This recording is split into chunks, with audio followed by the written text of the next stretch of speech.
लग्नानंतर होईलच प्रेम मालिकेच्या आजच्या भागामध्ये आपण पाहत आहोत। आता इथे डायनिंग टेबलवरतीच जरा थोडीशी किरकिर आणि वादावादी भांडणं सुरू असतात। काव्या रम्या आणि वसूला बोलत असते, तर इकडे लगेचच मानिनी बास झालं असं म्हणत असते। वसू म्हणत असते, माझी लाज काढणार का तू? कारण काव्याने तुम्हाला लाजा कशा वाटत नाहीत असं म्हटलं असतं, त्यामुळे वसू म्हणत असते, माझी लाज काढणार तू? तेव्हा काव्या तिला म्हटलेली असते, हो तुमचीच लाज काढावी लागते, कारण तुम्ही आहेतच त्या लायकीच्या असं म्हणून आता मध्येच मानिनी बोलल्यामुळे वसू मानिनी समोर येते आणि मानिनी समोर येऊन हात जोडून तिला मनवण्याचं काम करत असते। खरं तर हा सगळा ह्या दोघींनी घातलेला घाट आणि ह्या दोघींचा प्लॅन असतो। वसू मानिनी समोर हात जोडून उभी असते आणि ती म्हणत असते, मानिनी कर्ण ग बाई, माफ कर ना आम्हाला, किती दिवस अशी आडेवेडे घेणार आहेस? अगं विक्रांत तर आमच्याकडे साधा बघत सुद्धा नाही, पण प्लीज ग, हे सगळं काय चाललंय? थांबव ग, हे सगळं नकोय, अगं सहन होत नाहीये ह्या वयामध्ये, प्लीज ग मानिनी प्लीज, नको अशी वागूस आमच्यासोबत, जी शिक्षा दिलेली आहेस ती कर ना ग माफ। किती दिवस आम्ही हे असं करायचं आहे, किती दिवस आम्ही ह्या कपड्यामध्ये राहायचं आहे, कळत नाही मानिनी, प्लीज कर माफ, नको आम्हाला असं वागायचं नाही, हे सगळं काही सहन होत मानिनी। अगं विक्रम तर माझ्याशी बघत सुद्धा नाही किंवा साधा ढुंकून सुद्धा माझ्याकडे बघत नाहीये असं ती बोलत असते। तेव्हा आता नंदिनी समोर जाऊन ती उभी राहते आणि म्हणत असते, बघितलंस नंदिनी, एक एक करून तू माझ्या बरोबर असलेली आणि माझ्यासोबत असलेली सगळी माणसं तोडायला लागलेली आहेस। अगोदर विक्रमला तोडलंस आणि त्यानंतर मानिनीला। अगं मानिनी आणि मी सख्या मैत्रिणी म्हणून ह्या घरामध्ये होतो ग, पण आमच्या दोघींमध्ये सुद्धा वाद तुझ्यामुळे होत आहेत। माझा भाऊ पाठीराखा किंवा माझा बापाच्या जागी असणारा भाऊ ग, एवढा प्रेम करणारा, त्याला सुद्धा तू माझ्यापासून तोडलेला आहेस असं इथे ती बोलत असते। आणि का असं केलंस ग नंदिनी, का असं केलंस असं इथे ती बोलत असते।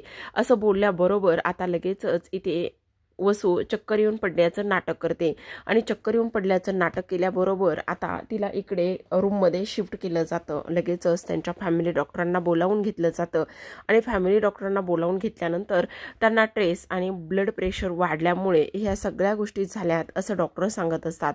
तर इकडे दुसऱ्या बाजूला बाकी सगळेजण हॉलमध्ये असतात। आता मिथुन काका म्हणत असतात, काय नाही हो, ही सगळी फक्त त्यांची नाटके आहेत, नाटक करतायत त्या दोघी सुद्धा फक्त आणि फक्त। सांगू का इथे त्यांची ही नाटकं कशामुळे आहेत, तर फक्त एकाच कारणामुळे आहेत, त्यांची केलेली शिक्षा जी आहे ना, त्यांना ती शिक्षा माफ व्हावी ना म्हणून हे सगळं नाटकं आहेत असं मिथुन काका बोलतात। तेव्हा पार्थ म्हणत असतो, पण नंदिनी काय करतायत वरती? तेव्हा मिथुन काका म्हणतात, अरे ती नंदिनी आहे आपली, कोणासोबत तिला वाईट वागणं जमणारच नाही, आतापर्यंत नाही जमलं तर ते आत्ता जमणार आहे का असं मिथुन काका बोलत असतात। तर इकडे दुसऱ्या बाजूला डॉक्टर म्हणतात की ह्यांना ट्रेस आणि त्याचबरोबर दगदग ह्या सगळ्या गोष्टी एकत्र झाल्यामुळे त्यांची ही अवस्था झालेली आहे। मला एक गोष्ट सांगा, ह्या घरात खूप काम करतात का? जर तसं काही करत असतील तर प्लीज त्यांना अजिबात कुठलंही हार्डवर्क करू देऊ नका आणि पूर्ण आराम करायला लावा। तेव्हा रम्या म्हणते, डॉक्टर काय झाले आईला, प्लीज सांगा ना, बरी होईल नाही? तेव्हा डॉक्टर म्हणतात, रम्या जरा शांत बसणार आहेस का? प्लीज मला एकदा तपासू दे आणि एकदा चेक करू दे काय होते काय नाही ते। आता हे बघा, तुम्ही ह्यांची व्यवस्थित काळजी घ्या ना, पूर्ण विश्रांती घेऊ द्या, दिलेले मेडिसिन वेळेवर द्या असं आता इथे ती बोलत असते। आता रम्या म्हणते, काय सांगायचं ना डॉक्टर, आमचे हात ना दगडाखाली आहेत आणि आम्हाला काम केल्याशिवाय तर जमतच नाही। तेव्हा डॉक्टर म्हणतात, म्हणजे नेमकं काय झालेलं आहे असं का म्हणतेस तू? आता तेवढ्यातच नंदिनी म्हणत असते, डॉक्टर नका तुम्ही काळजी करू, आम्ही व्यवस्थित सगळं काही करू आणि त्या विश्रांती घेतील। तेवढ्यातच मानिनीचा नंदिनीला पाठीमागून आवाज आलेला असतो आणि नंदिनी खाली जाते। आता नंदिनी खाली गेल्याबरोबर इकडे मात्र लगेचच वसूचा खरा चेहरा आणि रम्याचा खरा चेहरा डॉक्टरांसमोर येतो। म्हणजे डॉक्टर सुद्धा ह्या सगळ्या गोष्टीमध्ये आणि ह्या नाटकामध्ये सहभागी झालेले असतात। आता डॉक्टर म्हणतात, काय हो वसूताई, काय डेंजर ऍक्टिंग करता तुम्ही, तुमच्या ऍक्टिंगला बघून जर खरंच मला तर वाटलं असतं की एखादं इंजेक्शन द्यावं लागतं की काय, अशी ऍक्टिंग करताय तुम्ही। तेव्हा वसू म्हणते, अहो काय करणार डॉक्टर, ऍक्टिंग तर करावीच लागणार ना, आणि तुम्हाला सुद्धा ऍक्टिंग करावीच लागणार आहे, आणि खाली गेल्यानंतर सुद्धा मी तुम्हाला ज्या पद्धतीने पद्धतीने सांगितलंय ना त्याच गोष्टी आणि त्याच पद्धतीने सगळं काही करायचं आहे, समजलं? अजिबात तुम्ही हलगर्जीपणा करायचा नाही. आणि डॉक्टर खरं सांगू का तुम्हाला, तुमची अगदीच खूपच मदत झालेली आहे बरं का. तेव्हा लगेचच आता रम्या बाजूला येऊन बसते आणि ती म्हणत असते, हो डॉक्टर साहेब, खरंच खूप मदत झाली तुमची. आता वसू म्हणत असते, आता खाली गेल्याच्या नंतर तुम्हाला जे खाली बोलायचंय तेच बोलायचं आहे. जेव्हा रम्या तुम्हाला इथे इशारा करेल तेव्हाच तुम्हाला तिथून निघून जायचं आहे, समजलं? तेव्हा डॉक्टर म्हणतात, हो तुम्ही नका काळजी करू वसुताई, मी तुम्ही सांगितल्या पद्धतीने सगळं काही करेल. तेव्हा रम्या सुद्धा म्हणत असते, हो डॉक्टर, मी तुम्हाला खाली बरोबर अगदी वेळेतच इशारा करेल, त्याची तुम्ही अजिबात काळजी करू सुद्धा नका. असं इथे आता ह्यांचं बोलणं सुरू असतं. खरं तर ह्या सगळं काही कशासाठी करत असतात, तर फक्त आणि फक्त यांची शिक्षा माफ व्हावी आणि म्हणूनच ह्या सगळ्या गोष्टी इथे त्या दोघी करत असतात. तर आता प्रेक्षकांनो, इकडे आपण पाहतो डॉक्टर फॅमिली डॉक्टर असतात आणि खूप जास्त व्यवस्थित चांगले घनिष्ठ संबंध असतात आणि म्हणूनच इथे आता जे काही डॉक्टर आहेत ते इथे येऊन चर्चा करत असतात. आता डॉक्टरांनी येऊन चर्चा केल्यानंतर ते म्हणत असतात, आता म्हणजे त्यांची ही अवस्था, त्याचबरोबर ह्या कपड्यामध्ये त्या का आहेत, कशामुळे आहेत, हे सगळं डॉक्टरांनी विचारलेलं असतं. तेव्हा मिथुनने सगळा पराक्रम इथे त्यांना सांगितलेला असतो आणि सगळा पराक्रम इथे सांगितल्यानंतर आता मात्र ह्या सगळ्या गोष्टी अशा आहेत बघा, काय करायचं आता, आपलेच दात आणि आपलेच ओठ झाकून जेवढं झाकून ठेवावं तेवढं बरे. पण हे एवढं सगळं काही ह्या रम्या आणि वसूने केलेलं आहे. तुम्हाला सांगायचं का डॉक्टर, सगळ्यात महत्त्वाची गोष्ट म्हणजे की बघा ना, आता हे सगळं ह्या पद्धतीने झाले, ह्या रम्या आणि वसूताईमुळे ह्या पोरांचे आयुष्य उद्ध्वस्त होत झाले. पण पोरं समजदार म्हणून हे सगळं झालेलं आहे. तेव्हा डॉक्टर म्हणतात, एवढी लपवाछिपी आणि एवढं खोटं बोलणं कसं काय जमू शकतं, काहीच कळत नाही बाबा. एवढी लपवाछिपी का बरं केली असेल, काय रे युग, बरोबर ना? तेव्हा युग मात्र त्यांच्याकडे पाहतच असतो आणि युगने त्यांच्याकडे पाहिल्याबरोबर आता सगळ्यात महत्त्वाची गोष्ट तुला मात्र कळत नाही, काय उत्तर द्यावं म्हणून.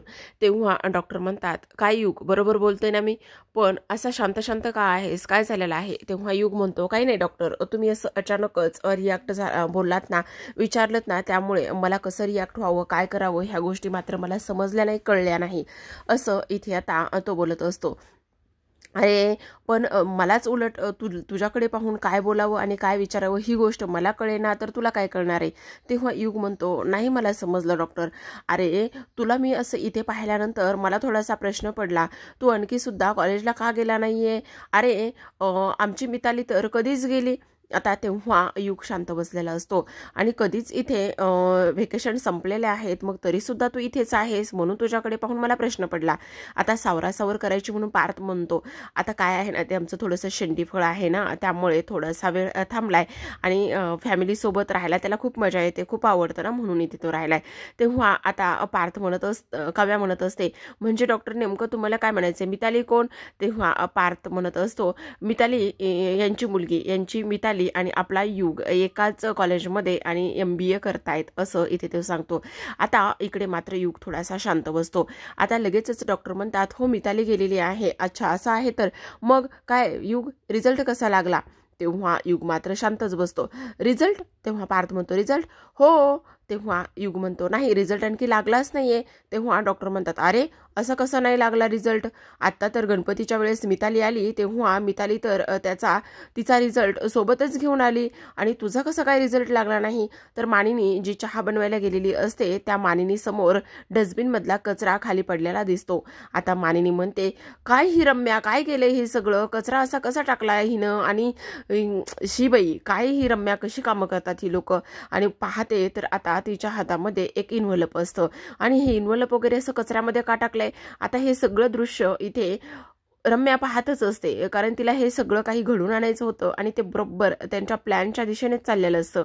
आता इकडे मानिनीने तो कागद हातामध्ये घेतलेला असतो, ते इन्व्हलप असतं आणि ते युगच्या नावाने युगच्या कॉलेजमधून आलेलं असतं आणि तेव्हा ती ओपन करते. एवढे सगळं इन्व्हलप आणि पोस्टाने आलेला जो काही इन्व्हलप आहे तो असं कचऱ्यामध्ये कोण टाकतं? वाचत नाहीत पोरी, काय नाहीत, बघत नाहीत आणि तेव्हा युगच्या नावाने इन्व्हलप आले म्हणून ती आता ओपन करून पाहते आणि त्या इन्व्हलपमधला जो कागद आहे तो घेते.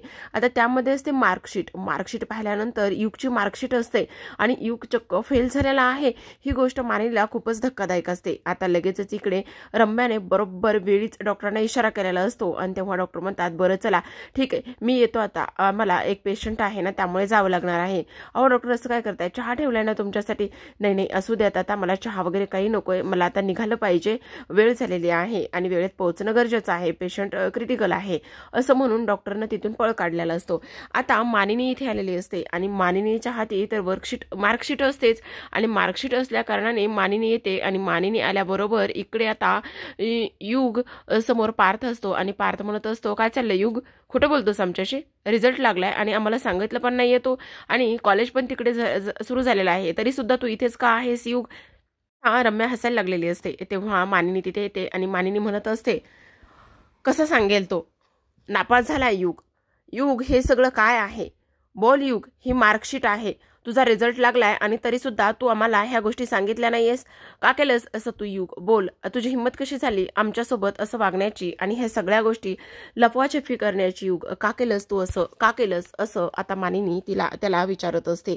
तेव्हाच पार्थ तर अक्षरशः ती मार्कशीट जी आहे ती हातामध्ये घेतो आणि मार्कशीट हातामध्ये घेतल्यानंतर ती मार्कशीट ओपन करून तो पाहत असतो, तर त्यामध्ये युग जो आहे तो इथे फेल झालेला असतो आणि त्या मार्कशीटमध्ये युग फेल झाल्यानंतर इकडे मात्र आता त्याला खूपच मोठा धक्का इथे बसलेला असतो. हे सगळं काय आहे हे तर त्याला अजिबात समजत नसतं, त्यामुळे त्याला राग आलेला असतो. आता पार्थ मात्र म्हणत असतो, हे सगळं काय आहे, का खोटं बोललास, का असं वागलायस, बोल पटकन बोल, का असं केलेलं आहेस, असं म्हणून त्याची कॉलर पकडतो आणि तेव्हा मात्र इथे जी काव्या आहे ती मध्ये बोलत असते. काव्या म्हणत असते, काय करताय तुम्ही, हे प्लीज जरा शांत व्हा ना आणि त्याला शांततेत विचारा. तेव्हा आता मानिनी म्हणत असते, दोन भाऊ जर एकत्र बोलत असतील तर त्यांच्यामध्ये बोलू नये, ही साधी गोष्ट काव्या तुला कळत नाही का? आता काव्याबद्दल मानिनी असं काही बोलल्यानंतर इकडे मात्र जे काही लोक आहेत बाकीचे त्यांना मात्र खूपच मोठा धक्का बसतो. मानिनी अशी का वागते ही गोष्ट तर त्यांना समजतच नाही. आता आपण पाहतो की मानिनीने काव्याला तर शांत केलेलंच असतं, पण इकडे मात्र पार्थ आता खूप चिडलेला असतो आणि भयंकर चिडल्यानंतर इथे आता आपण पाहतो की लगेचच नंदिनी म्हणत असते, अहो पार्थ काय करताय हे तुम्ही, जरा शांत हो ना. हे बघा प्लीज त्याला आपण शांततेत विचारू. कदाचित तुम्हाला एक गोष्ट सांगू का, इथे का आणि कसं काय हे झाला असेल, म्हणजे कसा नापास झालेला असेल, त्याचं अफेअर होतं आणि ते त्या अफेअरमध्ये त्याला इथे धोका दिलेला आहे आणि त्यामुळे तो इथे नापास झालेला आहे असं इथे ते बोलण्यात आलेलं असतं. तेव्हा नंदिनी म्हणते, त्याचं बाहेर कॉलेजमध्ये अफेअर होतं आणि त्याचं कॉलेजमध्ये अफेअर असल्या कारणाने तुम्हाला एक गोष्ट सांगू का, सगळ्यात महत्त्वाची म्हणजे की त्यांनी मला सांगितले होते ह्या सगळ्या काही गोष्टी आणि ह्या सगळ्या गोष्टी सांगितल्या असल्या कारणाने खरं तर त्यामुळेच तो इथे कदाचित नापास झाला असावा असं इथे आता ते बोलत असतात. आणि तेव्हा मानिनी आता समोर जाते आणि मानिनी समोर गेल्यानंतर इथे आता ती म्हणत असते, हे सगळं काय आहे? आणि तेव्हा हे सगळं अफेअर करण्याचं आणि प्रेम करण्याचं वय आहे का तुझं? अरे पार्थ आणि जीवासुद्धा कॉलेजसाठी शिक्षणासाठी बाहेर राहिलेले आहेत आणि ते दोघं बाहेर राहून त्यांनी कधी अशी लपवाछपी नाही केली आणि त्यांचं सुद्धा वय होतं प्रेमात वगैरे पडणं, त्यांनी हे सगळं काही कधीच नाही केलं असं मानिनी म्हणत असते. तेव्हाच आता रम्या म्हणत असते, मामी सॉरी पण एक गोष्ट बोलू का? तेव्हा आता रम्याकडे सगळे पाहतात, पण हे बघ जेवढी यामध्ये युगची चूक आहे तेवढीच नंदिनीची पण आहे ना. नंदिनीला ह्या गोष्टी माहिती होत्या, मग नंदिनीने लपून ठेवलं ही गोष्ट. आता हे बोलल्यानंतर काव्या म्हणत असते, ए रम्या काय ग, प्रत्येक वेळी उठसूट नंदिनी ताईला काय ग टार्गेट करत असते? उठलं की तुझं प्रत्येक वेळी नंदिनी ताईकडेच बोट असतं का ग? तेव्हाच रम्या म्हणते, हो काव्या बरोबरच बोलते मी, कारण इथे नंदिनीला ही गोष्ट माहिती होती, तिने ती लपवली. तेव्हा काव्या म्हणते, लपवाछपीची भाषा तू करू नकोस, कळलं तुला? तुमच्या एवढी लपवाछपी तर आम्ही कधीच केली नाही. आणि आणखी एक महत्त्वाची गोष्ट, मोहितेंच्या मुलीवर लपवाछपी आणि खोटं बोलण्याचे संस्कार नाही आहेत, समजलं तुला? आता तेव्हा इकडे रम्या मानिनीकडे जाते आणि मानिनीकडे गेल्यानंतर ती म्हणत असते, मानिनी मामी मला एक गोष्ट सांग, हे बघ युगने सुद्धा लपवलंय, तो सुद्धा खोटं बोललाय. आणि तेव्हा पार्थ म्हणत असतो, बास करा दोघी जणी, इनफ, असं म्हटल्यानंतर आता शांत बसतात. पण रम्या कुठची शांत बसते, कारण त्यांचा प्लॅन तर त्यांना वर्क करायचा असतो ना. आता म्हणूनच ती इथे मानिनी समोर येते आणि मानिनी समोर आल्यानंतर ती म्हणत असते, मामी मला एक गोष्ट सांग, हे बघ युगने लपवलंय, नंदिनी खोटं बोलली, नंदिनी सुद्धा तिला माहीत असून सुद्धा ही गोष्ट तिने लपून ठेवलेली आहे. मग मला सांग, जर आता घरामध्ये असून सुद्धा ही दोघं जण लपवू शकतात, तर तू आता ह्यांना काय शिक्षा देणार आहेस? मला सुद्धा पाहायचं आहे की तू ह्यांना काय शिक्षा देतेस म्हणून. असं म्हटल्यानंतर आता रम्या म्हणते, बोल ना मानिनी मामी, तुझ्याकडे आहे का काही उत्तर? आता एकाच घरामध्ये राहून आम्हाला वेगळे नियम आणि त्याचबरोबर तुझ्या मुलाला आणि सुनेला वेगळे नियम, हे सगळं काय आहे? त्यावर पार्थ म्हणत असतो, रम्या, गुन्हा आणि चूक किंवा लपवणं यामधला साधा फरक तरी तुला कळतो का? तुम्ही गुन्हा केलेला आहे, समजलं तुला? तेव्हा रम्या म्हणते, तो गुन्हा असो किंवा चूक असो, पण झालेली तर आहेच ना. आता तुझ्या भावाने तो नापास झाला, एवढी मोठी गोष्ट लपवलीये, तर इकडे नंदिनीने सुद्धा त्याला ह्याचं अफेअर माहिती होतं, तरी सुद्धा ते तिने लपून ठेवलंय. मग मला सांग, जर ही खोटं बोलू शकतात, लपून ठेवू शकतात, तर त्यांना इथे नकोय का शिक्षा? तेव्हा मिथुन काका म्हणतात, रम्या बास कर, इथे तुमची शिक्षा माफ करण्यासाठी नाही ते धागेदोरे इथे जमा करू नकोस किंवा नाही त्या गोष्टी अजिबातच तू बोलू नकोस, समजलं? आता इकडे काव्या भडकलेली असते. काव्या म्हणते, रम्या खूप झालं तुला काय वाटतं ग? तेव्हा गप्प बस ग, तुझ्या बहिणीनं एवढी मोठी गोष्ट लपून ठेवलेली आहे, तिला माहिती होतं युगचं सगळं. तेव्हा काव्या म्हणत असते, काय माहिती होतं ग? काय माहिती होतं? तो नापास झाला ही गोष्ट माहिती होते का? नंदिनी ताई, त्याने तुला सांगितलं होतं का की त्याचा रिझल्ट आलाय आणि तो नापास झालाय म्हणून? तेव्हा नंदिनी म्हणते, नाही, मला अजिबातच माहिती नव्हतं. आणि तेव्हा काव्या म्हणते, बघितलंस, नंदिनी ताईला तो नापास झालाय ही गोष्ट माहिती नव्हती, मग तू काय ग लपवाछपीची भाषा करतेस? आणि आणखी एक महत्त्वाची गोष्ट म्हणजेच की नंदिनी ताईवर आरोप करण्याआधी जरा थोडा तरी विचार करत जा. उठलं सुटलं नंदिनी ताईच्याच नावाने तुला नंदिनी ताईच दिसते का ग प्रत्येक ठिकाणी? त्यावर आता इकडे रम्या शांत बसलेली असते, पण काव्या मात्र खूपच जास्त भडकते आणि ती म्हणत असते, हे बघ, तिने जरी त्याचं अफेअर लपवलेलं असलं तरी सुद्धा तिने वेळ बघून आणि त्याचबरोबर संधी साधून इथे मानिनी काकूला सांगण्याचा प्रयत्न केलाच असता. ही एक सगळ्यात महत्त्वाची गोष्ट म्हणजेच की नात्यामध्ये जर दरी निर्माण होऊ नये, काही गोष्टीमुळे नाती विस्कटू नये म्हणून जर लपवलेल्या गोष्टी इथे नाही समोर आणल्या तर त्याला लपवाछपी करणं असं म्हणत नाहीयेत रम्या, समजलं तुला? त्यामुळे ही लपवाछपीची आणि खोटं बोलण्याची भाषा तू अजिबात करू नकोस काय? तेव्हा मानिनी काव्याकडे पाहत असते आणि काव्याने कशा पद्धतीने तो फोटो जाळला होता तेव्हा तिने विचारलं होतं की तुझं लग्नाअगोदरचं अफेअर लपवण्यासाठी तू हा फोटो आणि हे पुरावे जाळण्याची हिंमत कशी करते? हे सगळं मानिनीला काव्याचं बोलणं ऐकूनच आता आठवू लागलेलं असतं. आता मात्र ह्या दोघींचे चांगलेच भांडणं लागलेले असतात. पण आता पार्थ म्हणत असतो, बास करा, शांत व्हा, सगळं काही शांत व्हा. पण इथे मात्र रम्या पुन्हा मानिनीकडे येते आणि मानिनीकडे रम्या आल्यानंतर ती म्हणत असते, बोल ना मामी, आता बोल, आता काय म्हणणार आहेस तू? इथे तुझ्या ह्या लेकाला आणि तेव्हा सुनाला पण शिक्षा देणार आहेस का आमची शिक्षा तू माफ करणार आहेस? बोल, काय करणार आहेस मामी? तू आमची शिक्षा माफ करणार आहेस का ह्या दोघांना शिक्षा देणार आहेस? ह्या दोघांना वेगळे नियम आणि आम्हाला वेगळे नियम का मामी? बोल मामी, बोल, काय करणार आहेस? युगला शिक्षा देणार आहेस, नंदिनीला शिक्षा देणार आहेस का आमची शिक्षा माफ करणार आहेस? बापरे, एवढाच गोंधळ रम्याने घातलेला असतो. प्रेक्षकांनो की काही विचारू नका, शेवटी ते मानिनीला माघार घ्यावीच लागते. मानिनी एकतर खूप अस्वस्थ असते, एका साईडला मुलाने लपवलंय, दुसऱ्या साईडला काव्याने लपवलंय, तिच्यामध्ये हिचीच परपड होत असते. आता मानिनी लगेच म्हणत असते, ठीक आहे.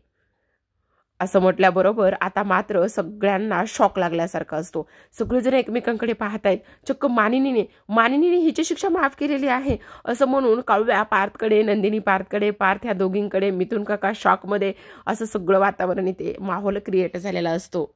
तर आता प्रेक्षकांनो, आजच्या भागामध्ये एवढंच. उद्याचा भाग खूपच कमाल धमाल झालेला आहे. आता मात्र इकडे मानिनी म्हणत असते, ह्या घरामध्ये काय चाललंय ना काहीच कळत नाहीये. प्रत्येक जणाचं काहीतरी सिक्रेट आहे, प्रत्येक जण काहीतरी आपापलं लपवण्याचा प्रयत्न करतोय असं म्हटल्यानंतर काव्याला हा टोमणा समजलेला असतो आणि मानिनीने आता खूपच रडकुंडी लागलेली असते, व्याकुळ झालेली असते. मला तर कसं वागावं, काय करावं, कोणाला किती समजून घ्यावं, किती नाही समजून घ्यावं, ह्या गोष्टी अजिबात कळत नाहीयेत. आता मला खूप थकल्यासारखं झालंय, खूप रडायला येतंय मला. युगने एवढी मोठी गोष्ट सांगितली नाहीये, आईला सांगितली नाही, भावांना सांगितली नाही, बापाला सांगितली नाही. का युग, का असं केलंयस तू? अरे ठीक आहे, तुझं अफेअर असो, प्रेम असो, काही असो त्या गोष्टी बाजूला, पण तू एवढा मोठा रिझल्ट लागलाय आणि तू आमच्यापासून लपून ठेवलेला आहेस. मला ह्याच गोष्टीची कमाल वाटते. या घरामध्ये प्रत्येकाचं एक सिक्रेट आहे आणि प्रत्येक जण लपवाछपी करायलाच पाहत आहे. लपवाछपी करण्याचीच संधी तो इथे शोधत आहे असं मानिनी बोलते. आता तेव्हा इथे नंदिनी समोर येते आणि नंदिनी म्हणत असते, मानिनी काकू तुम्ही असं का बोलताय? कोणी लपवलंय आणि कोणाचं सिक्रेट आहे असं विचारल्यानंतर मात्र आता मानिनी काव्याकडे पाहत असते, तर सगळेजणच काव्याकडे पाहत असतात. तर आता प्रेक्षकांनो, इकडे काव्या एकतर गेस्ट रूम मध्ये गेलेली आहे आणि तेव्हा पार्थ आणि नंदिनीला तर ह्या गोष्टी माहिती नसतात काहीच, की ती का गेस्ट रूम मध्ये गेली, कशामुळे गेली.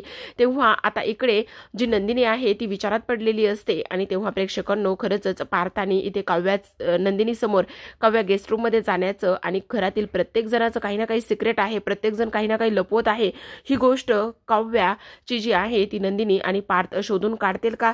काय होईल हे आपण पाहूयात येणाऱ्या पुढील काही भागामध्ये. तोपर्यंत तुम्ही पाहत राहा लग्नानंतर होईलच प्रेम या मालिकेचे असे छान छान रिव्ह्यू. भेटूयात पुढील भागात. तोपर्यंत धन्यवाद.